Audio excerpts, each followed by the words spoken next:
Olá, seja muito bem-vindo à nossa Escola Bíblica. Encontramos-nos novamente juntos com o objetivo de estudar a Bíblia, estudar a Palavra de Deus e hoje temos a oportunidade de começar um livro novo. Vamos ter a oportunidade de começar uma série de estudos, uma série de aprofundamentos do livro de Deuteronômios. E ao longo de vários programas vamos ter a oportunidade de ver pensamentos e ideias que o livro de Deuteronômios nos traz. E porquê é que este livro é tão importante e porquê é que vamos fazer um estudo deste livro? Muito simples. Se nós localizarmos o livro de Deuteronômios na história, sabemos que o livro de Deuteronômios é o último livro antes do povo entrar na Terra Prometida.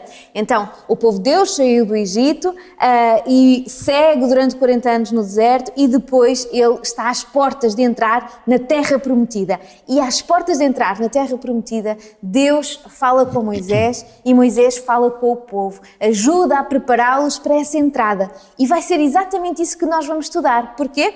Porque nós também acreditamos que estamos à entrada da Terra Prometida, aquela que é o lugar que o Senhor foi preparar. E por isso todos os conselhos que foram dados em Deuteronômios, eles podem ser importantes para nós aqui no momento histórico que estamos a viver. Por isso, ao longo de vários programas vamos fazer este estudo, vamos fazer esta comparação, esta aproximação entre aquele momento e o momento que é vivido por este povo nestas circunstâncias.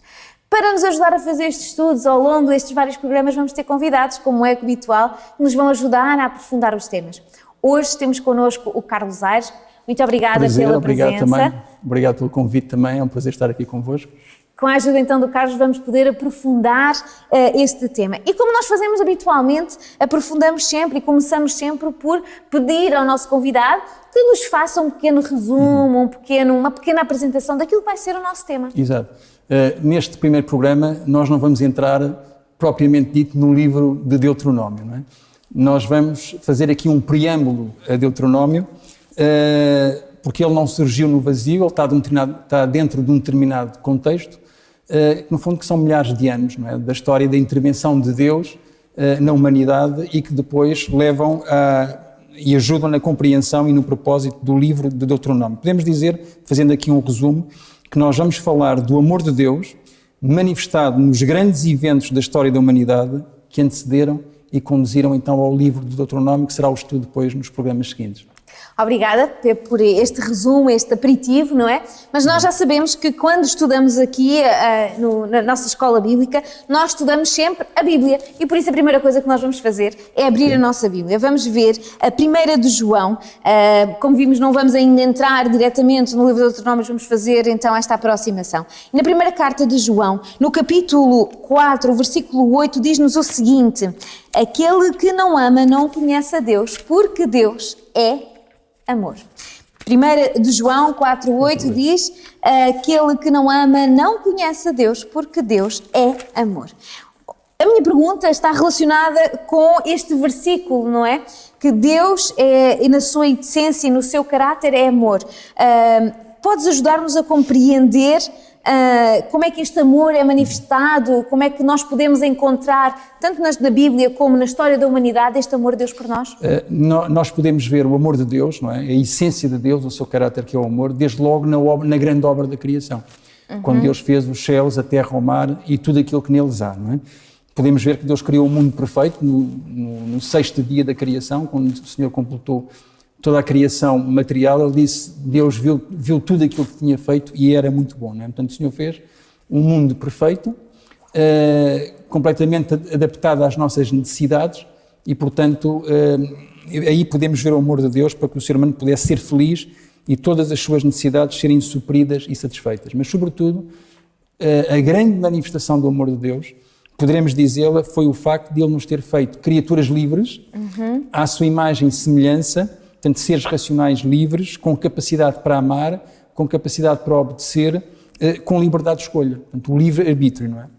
Porque se Deus é amor, e para haver amor, então tem que haver liberdade. Deus não nos ia fazer como robôs telecomandados, não é? E nós sabemos que o amor tem que ser algo que não pode ser coagido, não pode ser imposto, é algo que tem que ser voluntário, genuíno, espontâneo, que brota de um coração que ama porque é amado primeiro, não é? E este é o único amor verdadeiro que Deus pode aceitar. E então, na criação de Deus, desde logo, nós vemos essa grande característica. Um mundo perfeitamente adaptado às nossas necessidades, mas também termos sido criados livres com capacidade de obedecer a Deus e com a capacidade para amar a Deus também. Mas isso também nos deixa com um problema. É verdade. É porque, ao termos esta liberdade, Deus criou-nos com esta liberdade, mas esta liberdade é um grande risco.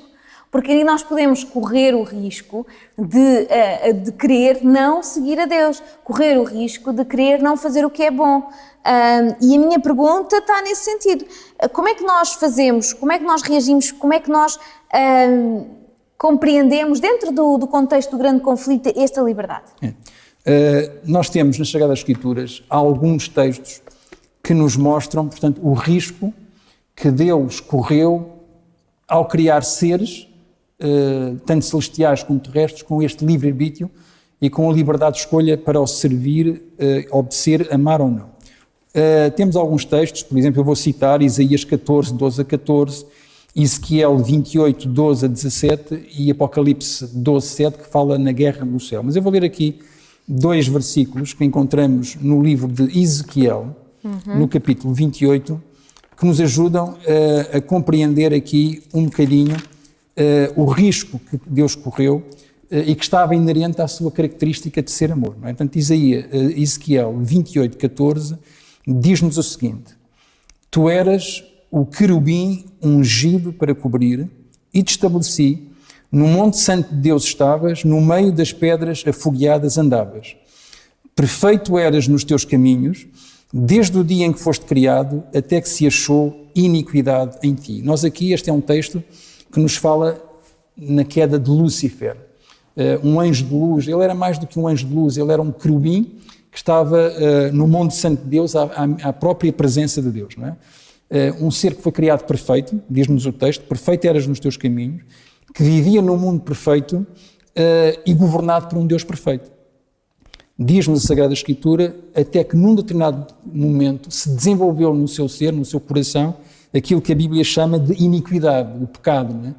E ele tornou-se, Satanás, o inimigo de Deus. Nós não conseguimos explicar, a Bíblia chama-lhe de o mistério da iniquidade, e não se pode explicar, porque se pudesse haver explicação, havia uma justificação para isso que não há, não é? Sabemos, pelos outros textos que eu citei, que ele quis usurpar prerrogativas divinas, ele quis receber a adoração dos anjos, sentar-se num trono, ser semelhante ao Altíssimo, e isso desencadeou uma rebelião no céu, portanto, uma grande controvérsia e, portanto, uma guerra, não é?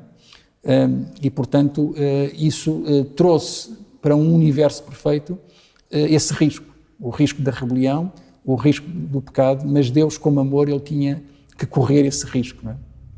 Exatamente, mas é um risco calculado, de algum certo ponto, e quando eu digo que é um risco calculado é no sentido que Deus, ele tem sempre um plano B para nos ajudar e para nos libertar e nos trazer essa possibilidade. Mas a verdade é que Satanás e a sua rebelião na terra, a sua atitude, a sua forma de agir vai trazer com que trá-la, porque os terrenos a aceitam, não é? Porque senão não acontecia, mas ela vem da liberdade, do livre-arbítrio, mas ela também vem do facto de o homem não querer obedecer a Deus. E agora tu acabaste de nos pincelar os acontecimentos, a pergunta que eu posso fazer é ligar com aquilo que nós começámos, o amor. Então, como é que esta restauração do amor, como é que Deus demonstra também o seu amor através desta restauração, porque vai haver uma necessidade de restaurar a terra e dar oportunidade aos homens, a mesma que ele também deu a Satanás. Exato. Porque Satanás peca, mas Deus vai lhe dar uma oportunidade de arrependimento, ele não a aceita, mas Deus também nos vai dar a nós essa oportunidade. Nós sabemos que Satanás, podemos dizer, como um menino mal comportado, cheio de inveja, ele veio colocar como que uma nódoa nessa criação perfeita de Deus, não é? E dentro do livre-arbítrio que Deus criou aos seres humanos, os nossos primeiros pais, Adão e Eva, houve o risco de eles caírem na desobediência. Deus tem um princípio divino. Qual é que é o princípio divino? Para evitar que o mundo e o universo entrem numa anarquia e numa desordem. Obediência é vida e desobediência é morte. E neste sentido, Deus tinha dado ao ser humano, quando o criou, um mandamento, de certa forma, para provar o seu amor, para provar a sua fé e a sua fidelidade a Deus. Nós encontramos esse mandamento em Gênesis 2, nos versículos 16 e 17, quando Deus criou o homem perfeito, colocou-o num jardim e deu-lhe este mandamento. Gênesis 2, 16 diz o seguinte: E ordenou o Senhor Deus ao homem, dizendo: De toda a árvore do jardim comerás livremente, mas da árvore do conhecimento do bem e do mal, dela não comerás, porque no dia em que dela comeres, certamente morrerás. Portanto, este era um mandamento, de certa forma, para provar o amor de Deus, para mostrar ao homem também que eles, apesar de Deus lhes ter dado a terra e o domínio da terra, eles nunca se esquecessem de quem é que era o Criador e o dono de todas as coisas, que é Deus, não é? E dentro da liberdade com que Deus os tinha criado, porque eles tinham a capacidade de amar e de obedecer ou não, de certa forma este mandamento e o acesso a esta árvore era como que uma porta de saída para eles poderem escolher os seus próprios caminhos, não é? E nós sabemos que o homem escolheu a desobediência e como consequência disso veio a morte. É interessante que Satanás conseguiu trabalhar na mente de Eva através dos sentimentos. E é isso que ele faz connosco também, não é? A Bíblia diz que Eva olhou para aquela árvore, que era uma árvore agradável à vista, boa para se comer e desejável para dar entendimento. Desobedeceram, diz que ela comeu do fruto, deu ao marido a Adão e ele comeu também, mas, conforme tu dizes e na pergunta, aqui também na queda nós podemos ver o amor de Deus. E como é que nós encontramos o amor de Deus? Porque Deus não deixou o homem sozinho, entregue a uma condição inexorável onde ele não consegue escapar. Não é? O versículo mais conhecido da Bíblia, João 3,16, diz que Deus amou o mundo de tal maneira que deu quem? O seu Filho unigênito, para que todo aquele que crê não pereça, mas tenha vida eterna. E logo ali, imediatamente após o pecado, Deus tem uma intervenção, ele vem ali ao jardim e faz a primeira profecia messiânica, o anúncio da vinda do Redentor e do Messias. Gênesis 3,15, que é um texto-chave para a compreensão da Sagrada Escritura e estabelecer este contexto do grande conflito que vai até ao livro do Apocalipse, aos fins dos tempos. Diz assim Deus, e porém inimizade, ele está a falar para Satanás através da serpente, entre ti e a mulher. Quem é esta mulher? Esta mulher é a Igreja, a esposa do Cordeiro, desde os tempos de Adão até ao fim, e entre a tua semente e a sua semente. Esta, neste caso este, porque é um pronome masculino, exatamente. Ele, Cristo, a semente da mulher, te ferirá a cabeça e tu lhe ferirás o calcanhar. Então logo ali, Deus anuncia ao homem a vinda do seu Filho, um Redentor e o Salvador. Deixa-me só aqui fazer um ajuste. Sim. É interessante que ele primeiro dá isto e só depois diz as consequências do pecado. E este é o grande amor de Deus. Ele Exatamente. primeiro conta-lhe que há um plano de salvação e só nos versículos a seguir é que ele vai dizer quais foram as consequências deles terem pecado. Vamos saber que que a erva vai secar, que vai haver picos nas coisas. Os espinhos e os cardos. Tudo isso, mas primeiro ele dá o plano. Este é o grande amor de Deus e demonstra aqui, e eu, desculpa interromper-te, mas é importante dizer isto. Antes de saber o que é de mal, Deus já dá o plano da salvação. Deus dá a esperança e dá a solução. Exatamente. E essa semente, Jesus Cristo, iria devolver ao homem tudo. Se eles tivessem fé e aceitassem o plano da salvação, ele ia devolver ao homem tudo aquilo que o diabo lhes tinha arrebatado. A semelhança divina, a capacidade de se relacionar novamente com Deus face a face e, sobretudo, a vida eterna. Mas mesmo assim, Deus dando-lhe a conhecer isto, e mesmo eles terem que viver com dor, com sofrimento, o homem não vai correr bem, porque o homem não vai agir bem. E nós, ao lermos a palavra de Deus, vemos que chega um determinado momento que o mal é de tal forma na Terra que Deus tem que criar um plano de acabar com aquilo, porque senão a Terra, tudo o que nela existia, ia sofrer consequências intermináveis e era o fim. E para que não fosse o fim, Deus vai criar um plano de salvação, como nós sabemos, através do dilúvio, em que 8 pessoas vão ser as únicas que vão aceitar este plano. Apenas 8 pessoas vão aceitar, de todos aqueles que existiam, voltar-se e aproximar-se novamente a Deus. O dilúvio teve que acontecer. Porquê? Porquê é que teve que acontecer o dilúvio? Como é que podemos conciliar um dilúvio em que há destruição de toda a população da Terra, quer seja fauna, flora, fora aqueles que ficam... A criação perfeita que Deus tinha feito. Exatamente. Só ficam aqueles que ficaram dentro da arca, tudo o resto é destruído. Como é que nós podemos fazer uma ligação entre amor de Deus e isto? Muitas vezes as pessoas, ao não estudarem a Bíblia e não compreenderem a profundidade dos desígnios de Deus, encontram aqui alguma incoerência e incompatibilidade num Deus de amor e num Deus que vai destruir, não é? Mas quando nós estudamos a Bíblia, nós temos sempre de enquadrá-la neste contexto maior do grande conflito entre Cristo e Satanás. Há pouco lemos aqui Gênesis 3,15, e quando Satanás soube que a semente da mulher, que era Jesus Cristo, viria para o destruir, portanto, colocar-lhe a ferida na cabeça. Ele encheu-se de temor, mas simultaneamente ele encheu-se de ira. E ele vai arquitetar um plano, podemos dizer que era um plano diabólico e maquiavélico, para evitar que isso acontecesse. E qual foi o plano dele? Corromper a semente santa, misturando-o com a sua própria semente. Em Gênesis 6 diz que os filhos de Deus olharam para as filhas dos homens, porque eram formosas, e tomaram delas mulheres, não é? Qual é que era o objetivo de Satanás? Era corromper a semente santa, para que não houvesse nenhuma linhagem pura de onde o Messias pudesse vir e lhe esmagasse a cabeça. E Satanás quase conseguiu os seus intentos, porque nós vemos, em Gênesis 6, no versículo 5, o que é que aconteceu com a terra, e na tua pergunta tu até já falaste nisso. Gênesis 6,5 diz o seguinte: e viu o Senhor que a maldade do homem se multiplicara sobre a terra e que toda a imaginação dos pensamentos do seu coração era só má continuamente. Portanto, Satanás quase conseguiu os seus intentos. Porquê? Porque a terra encheu-se de violência.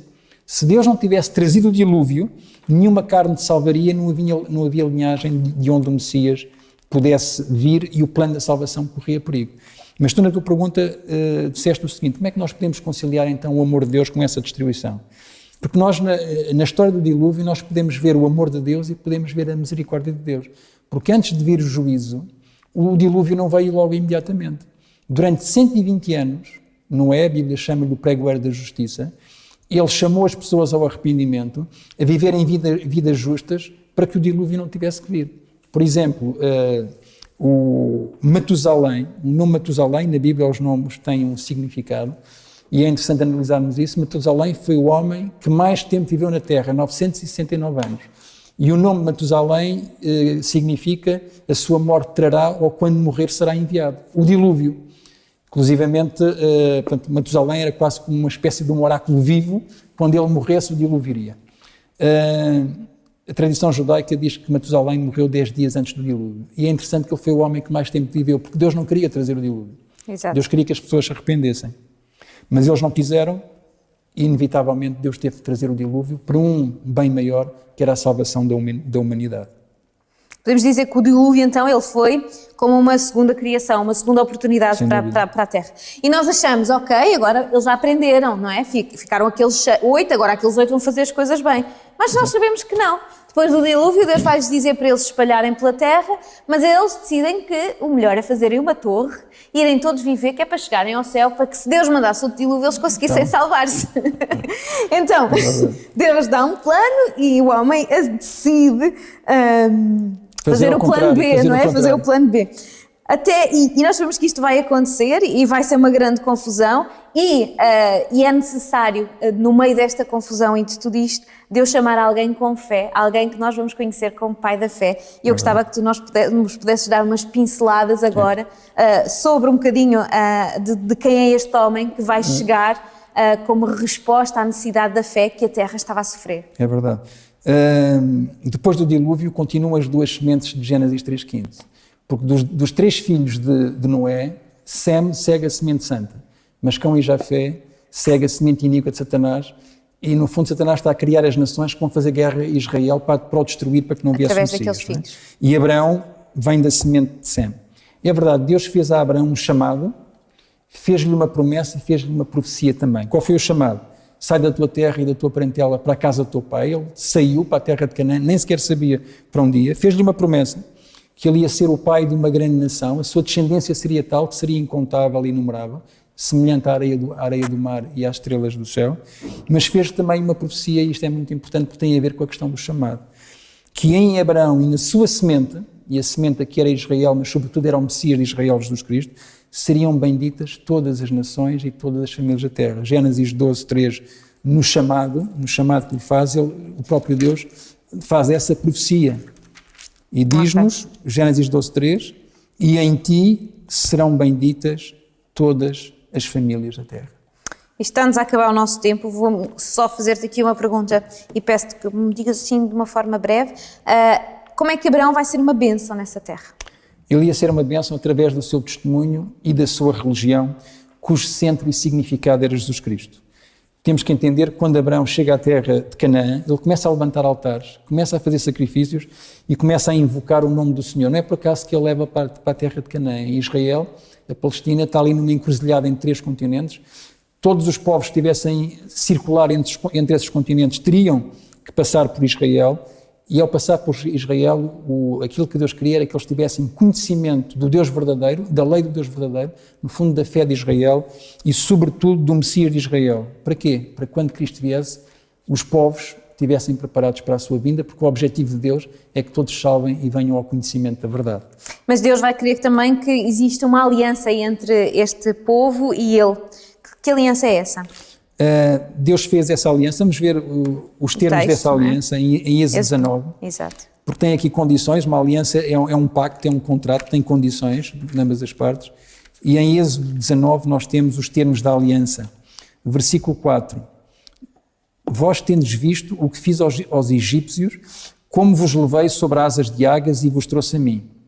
Agora, pois, se diligentemente ouvirdes a minha voz e guardardes a minha aliança, então sereis a minha propriedade peculiar dentre todos os povos, porque toda a terra é minha, e vós me sereis um reino sacerdotal e o povo santo. Estas são as palavras que falarás aos filhos de Israel. Portanto, Deus está aqui no Sinai, liberta o povo do Egito, uma nação livre, e estabelece com eles os termos do concerto. Para Israel poder ser o povo peculiar de Deus, eles tinham que fazer duas coisas: ouvir diligentemente a sua voz e guardar o seu pacto, os 10 mandamentos. E se eles fizessem isso, tal como Abraão, eles estariam comissionados para uma missão: ser um reino sacerdotal e um povo santo, ser a luz do mundo, ser o sal da terra e proclamar as virtudes daquele que os tinha tirado das trevas do Egito para a sua maravilhosa luz. No fundo, tal como Abraão, a missão de Israel era, através da sua religião, levar o conhecimento de Cristo a todo o mundo. Sabemos que eles falharam na missão deles, não é? Sabemos que eles prometeram fazer tudo como o Senhor lhes tinha falado, mas que, passado poucos dias de terem dito isto, estavam a construir um bezerro de ouro e a adorá-lo, e que, quando Moisés se aproxima deles e os vê, parte as tábuas da lei por desespero daquele momento que ele estava a viver. Isto vamos ver que ao longo da história e a incredibilidade foi recorrente estes acontecimentos e vão ter que se chegar a Deus, e depois que vêm as consequências do que é estar afastado de Deus. Eu queria pedir-te que me pudesses dizer assim muito, uma pincelada rápida, quais são as grandes consequências da incredibilidade. O castigo tem uma consequência, não é? A apostasia teve, ou melhor, a desobediência teve uma consequência, a apostasia teve um castigo, não é? Qual foi o castigo? Eles, para além de eles terem desobedecido a Deus, eles também falharam, portanto, na sua confiança para com Deus. Eles tinham visto milagres, tinham visto os sinais poderosos de Deus ter tirado do Egito, e Deus deu-lhes uma promessa, que eles iriam obter e ter a terra prometida. E nós sabemos, pelo relato bíblico, que Deus enviou 12 espias, não é? E à exceção de Josué e Caleb, os outros 10 trouxeram um relatório negativo por incredulidade. E o povo recebeu essa... E mentiroso, é importante dizer. Sim, exatamente. Choraram, murmuraram contra Moisés e contra Deus, e como consequência disso, o tal castigo que vem pela incredulidade e pela apostasia, eles que rapidamente poderiam ter entrado na terra prometida, eles vaguearam no deserto durante 40 anos, não é? E só entrou na terra prometida, e daí o livro do Deuteronômio, nós estamos agora a fazer aqui o preâmbulo, só entrou na terra de Canaã, na terra prometida, a segunda geração, aqueles que iam ouvir a repetição da lei. Deuteronômio significa a segunda lei. Todos os outros, de 20 anos para cima, eles pereceram nas areias do deserto. Nós com isso podemos ver e podemos ver como Deus vai ter que ter uma ação e como Deus vai viver, e nós conseguimos hoje, rapidamente, numa velocidade muito rápida, porque contamos muitos anos de história, não é? Milhares de anos de história, concentrada aqui, exatamente. Mas aquilo que eu te peço agora é que consigas fazer um resumo daquilo que foi o que falámos hoje, porque ouvimos tanta coisa e vimos tanta coisa num espaço tão pequeno, tão pouco pequeno tempo, que peço que possas agora dar uma pincelada do mais importante. Resumindo, Deus é amor. E como Deus é amor, Ele é merecedor e credor de toda a nossa confiança, da entrega do nosso coração e de andarmos nos seus caminhos. Não é suficiente, e é aquilo que nós podemos resumir da história de Israel, e é bom aprender com os erros dos outros, melhor do que com os nossos, não é? Não é suficiente ouvir e estudar apenas a palavra de Deus. Nós também temos de viver de acordo com aquilo que nós ouvimos e de acordo com aquilo que nós compreendemos. Deus é amor, ele realmente, esse livre-arbítrio está do nosso lado, nós podemos decidir escolher amá-lo e servi-lo ou não, não é? Temos essa capacidade, Mas a verdadeira liberdade e a verdadeira felicidade, nós só encontramos quando nós queremos fazer aquilo que devemos fazer, segundo aquilo que é a vontade de Deus. Não é? E aí é que temos a verdadeira liberdade. Eu vou citar aqui um texto de Romanos 6:22 que diz, o apóstolo Paulo, mas agora libertos do pecado e feitos servos de Deus, tendes o vosso fruto para a santificação e, por fim, a vida eterna, não é? Se andarmos nos caminhos de Deus, se o quisermos conhecer, entregando o nosso coração, vamos ver que Deus é amor, vamos ver que os seus caminhos, os seus pensamentos são melhores e maiores do que os nossos, e um dia teremos a gratidão e a alegria de poder sermos participantes da herança celestial. Se fizermos a outra escolha, tal como os israelitas, na sua peregrinação, vamos também morrer no deserto. Que o Senhor nos ajude então a fazer Amém. a escolha correta e que nós possamos aprender com isto que foi a história já da humanidade ao longo de tantos milénios, que eles também nos sejam importantes para que nós agora possamos tomar a decisão certa, nós que somos a geração que está prestes a entrar na terra prometida. Tudo isto, eles são um exemplo para nós. Tudo isto nos Exatamente. sobreveio como figuras e são um exemplo para nós, aqueles que estão chegados ao fim dos tempos. Todos os que já nasceram e todos os que já morreram em Cristo vão poder estar na terra prometida, mas nós somos aqueles Amém. que estamos no momento histórico mais aproximado, É só verdade. corrigir assim uma coisa que disse, que fora do contexto pode ser mal interpretada. Agradeço muito pela tua Eu participação. é que agradeço também, obrigado por ter estado aqui, a oportunidade de ter aqui, partilhar um pouco também da palavra de Deus convosco e que Deus continue também a abençoar o programa e sobretudo aqueles que o ouvem. Não é? Amém. Muito obrigada. Obrigado. Contamos contigo mais vezes, Carlos.